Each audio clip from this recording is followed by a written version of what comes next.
दुनिया दो हिस्सों में तकसीम है दोस्तों। एक हैव्स हैं, एक हैव नॉट्स हैं। जो हैव नॉट्स हैं वो हैव्स की जिम्मेदारी है। जो आपने 12, 14, 16 घंटे में आपने जो जद्दोजहद की, जो आपने अपने रिश्ते को अल्लाह से जोड़ा, इंसान से जोड़ा, इंसानियत से जोड़ा, गरीबी से जोड़ा, नादारी से जोड़ा, और वो तमाम बातें जिसको मैं कह चुका उसको दोहराना उचित नहीं होगा।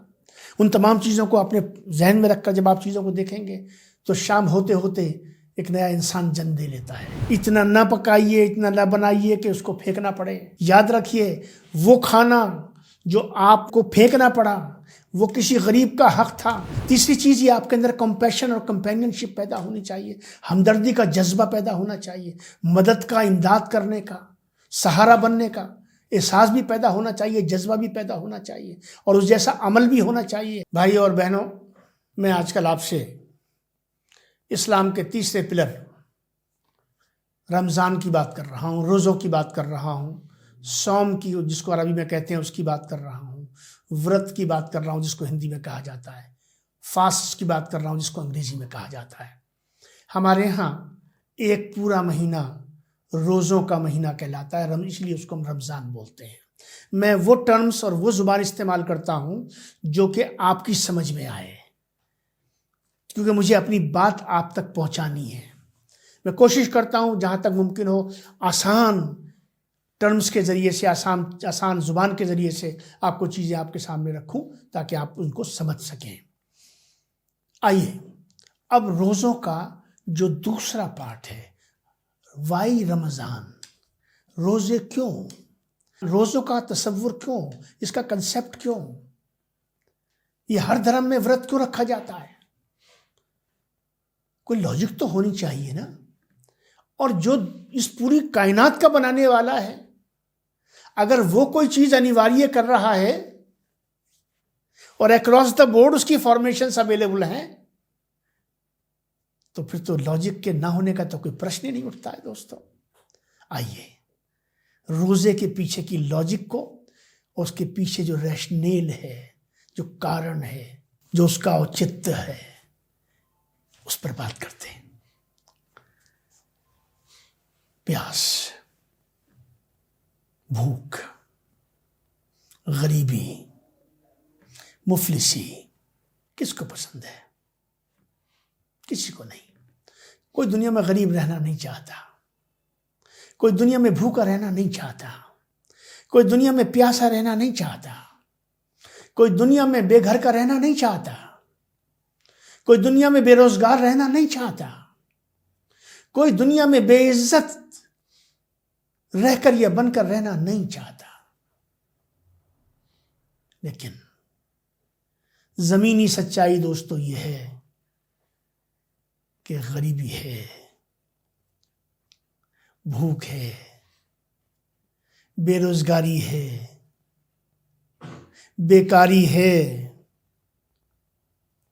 यतीमी है, बिन माँ बाप के बच्चे हैं, औलादे हैं, छोड़ी हुई औरतें, बेवाएं, बीवियां समाज में हैं, अपाहज, मोहताज, हैंडीकैप्ड, फिजिकली, मेंटली लोग हैं, करोड़ों में हैं, जो देख नहीं सकते और उसके साथ अपाहज भी हैं, काम भी नहीं कर सकते। ऐसे लोग भी हैं। दुनिया दो हिस्सों में तकसीम है दोस्तों। एक हैव्स हैं, एक हैव नॉट्स हैं। जो हैव नॉट्स हैं वो हैव्स की जिम्मेदारी है, कॉन्स्टिट्यूशनली भी वो जिम्मेदारी है, मॉरली भी जिम्मेदारी है, एथिकली भी जिम्मेदारी है, सोशली भी जिम्मेदारी है, एक इंसान होने के नाते भी जिम्मेदारी है, इंसानियत होने के नाते भी जिम्मेदारी है। रोज़ा इंसान और इंसानियत के बीच में पुल बनाने का नाम है दोस्तों। जो बातें मैंने आपके सामने गिनाई, मजलूम हैं लोग, बेइंसाफी के मारे हुए हैं, विक्टिम्स हैं, नेचुरल कैलेमिटीज के मारे हुए हो सकते हैं लोग, सोशल डिसऑर्डर्स के मारे हुए हो सकते हैं, किसी मखसूस किस्म के वायलेंस के मारे हो सकते हैं। बुनियादी बात है कि इंसान और इंसानियत पीड़ा में ग्रस्त हो सकती है, दर्द का शिकार हो सकती है, तकलीफ में मुब्तला हो सकती है। अब एक सवाल उठता है, मैंने अभी आपके सामने हैव्स और हैव नॉट्स की बात की, हम रोजे की बात कर रहे हैं। कुछ चीजें ट्रेनिंग मांगती हैं दोस्तों, और ट्रेनिंग एक ग्राउंड मांगता है जिससे इंसान के अंदर इंसानियत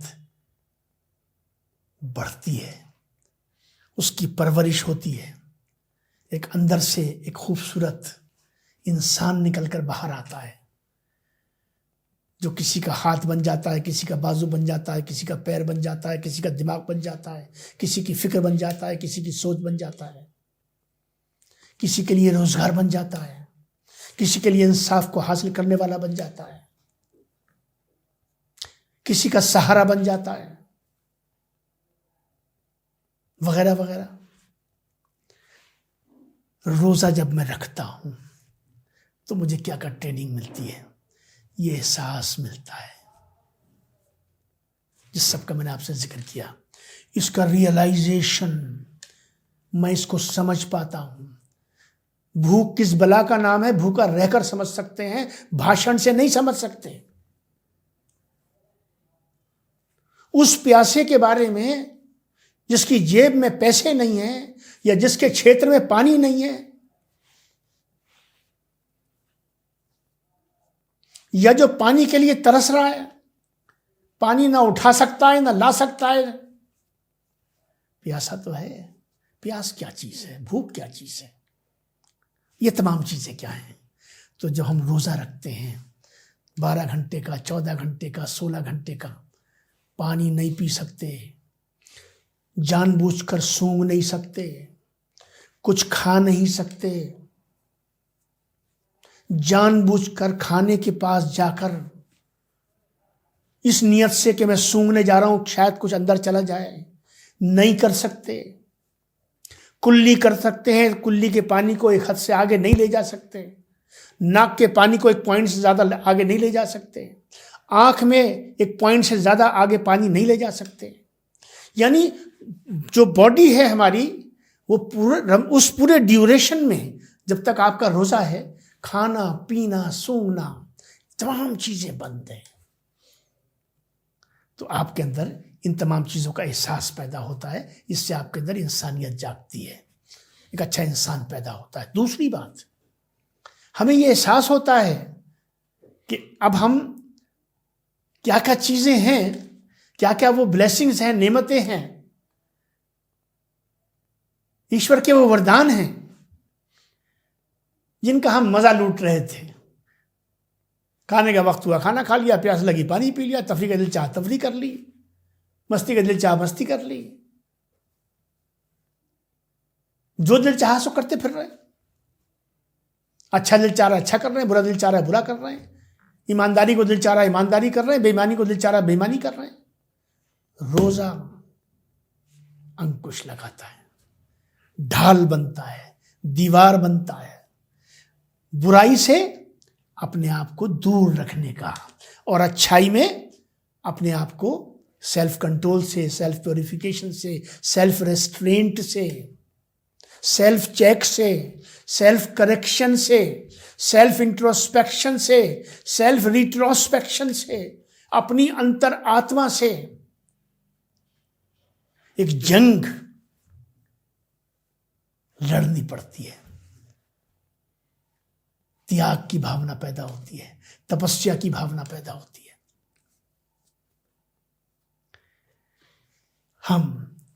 हमें क्या क्या ऊपर वाले ने दे रखा है, उसकी शुक्र की हमारे अंदर एक अवस्था पैदा होती है। हम अपने खुदा से और करीब चले जाते हैं, खुदा का और बंदे का रिश्ता मजबूत होता है, इंसान का इंसान के साथ रिश्ता मजबूत होता है, रिश्तों में एक नई जान पैदा होती है। और इतना ही नहीं, बल्कि शाम को जो अफ्तार होता है, अफ्तार मतलब जब हम रोजे को खोलते हैं, जब समय हो जाता है, सनसेट के बाद समय होता है, सूरज के गुरूब होने के बाद समय होता है, उस समय जो खाना पीना आप बनाते हैं, आम दिनों से अच्छा बनाते हैं। हर शख्स कोशिश करता है बेहतर बनाने की, उसको शेयर करना होता है अपने पड़ोसियों के साथ। इससे शेयरिंग और केयरिंग की भावना पैदा होती है। मस्जिदों में भेजा जाता है इफ्तार, वहाँ पे बहुत से ऐसे लोग सफ़र से आए हुए होते हैं, ठहरे हुए होते हैं, या आसपास के गरीब लोग होते हैं जो वहाँ जमा हो जाते हैं।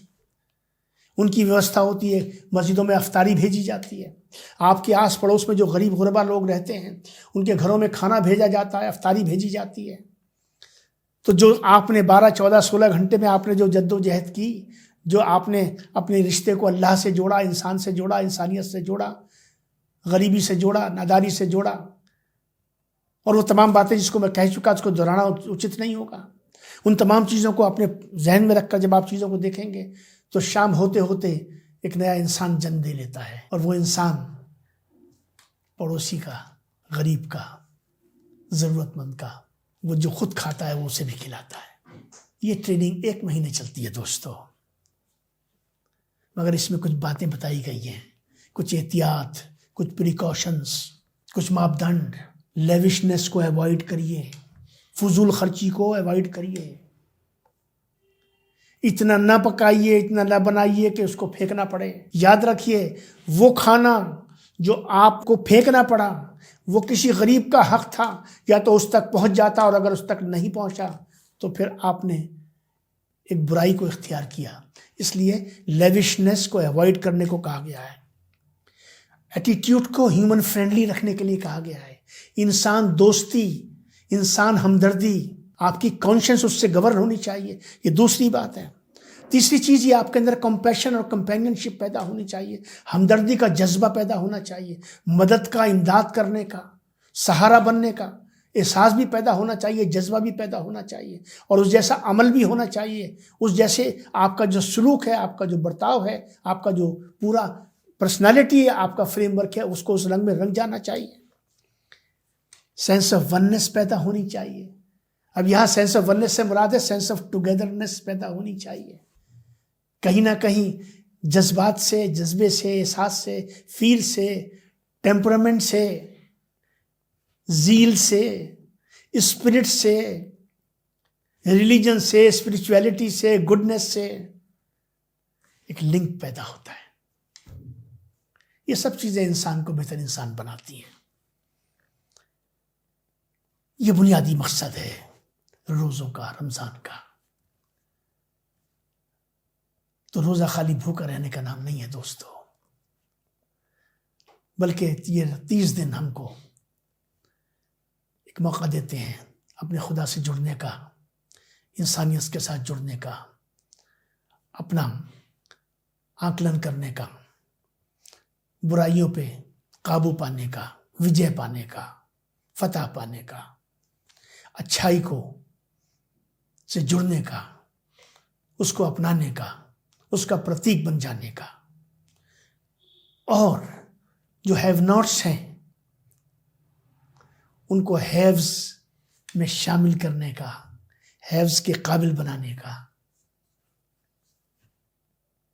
इंसानियत के बुलंद मीनारों को बनाने का, उसका राजमिस्त्री बन जाने का, उसका मजदूर बन जाने का ये रमज़ान, ये रोज़े का महीना ये मौका देता है दोस्तों। और दुनिया भर में मुसलमान रमज़ान के महीने में कुछ अलग ही दिखाई देते हैं। हाँ, उतना नहीं होता, उतना नहीं दिखता शायद जितना होना चाहिए, लेकिन बड़ी जिम्मेदारी से कह रहा हूं कि बड़ी जी जान से हर शख्स पूरी ताकत लगाता है कि मैं ज़्यादा से ज़्यादा इंसानियत परवरी में अपने आप को बेहतर इंसान बनाकर पेश करने में, एक बेहतर साथी बनाकर पेश करने में, एक बेहतर हमदर्द बनाकर पेश करने में आगे से आगे बढ़ूं। लोग बहुत बढ़कर रमज़ान में खैरात करते हैं, ज़कात देते हैं, गरीबों की मदद करते हैं, कपड़े बनाते हैं, पैसा देते हैं। तरह तरह से लोग आउट ऑफ द वे जाके आउट रीच पे जाते हैं। इसलिए इस महीने को बरकतों का महीना, रहमतों का महीना कहा जाता है। रमज़ान पे बहुत बात हो सकती है, लेकिन मैंने कोशिश की कि इन 2 एपिसोड्स के ज़रिए से मोटा मोटी रमज़ान के हवाले से जो बातें हैं वो आपके बीच में रख दूं, ताकि आप जो पूरा रमज़ान का रोज़े की जो अनिवार्यता है, जो उसकी मैंडेटरी नेचर है, मैंडेटरी नेचर जबर नहीं है, कोअर्शन नहीं है, फोर्स का अनड्यू कंजम्पशन नहीं है। अनिवार्य का मतलब है एसेंशियल है, कंपलसरी। अब आप समझ लीजिए एसेंशियल और कंपलसरी में क्या अंतर होता है। कंपलसरी होता तो सफ़र में नहीं छोड़ सकता था, बीमारी में नहीं छोड़ सकता था, माहवारी में नहीं छोड़ सकती थी औरत, डिलीवरी में नहीं छोड़ सकती थी, मरो या जियो रखो, ऐसा तो नहीं है। तो इसलिए कंपलसरी है, पूरा करना है, एसेंशियल है, बीच में छोड़ा जा सकता है। मैं समझता हूँ शायद मैंने अपनी बात को आपके सामने ठीक से रख दिया है। शायद आप रमज़ान के पूरे तसव्वुर को, इस कंसेप्ट को समझ पाए। बहुत बहुत धन्यवाद।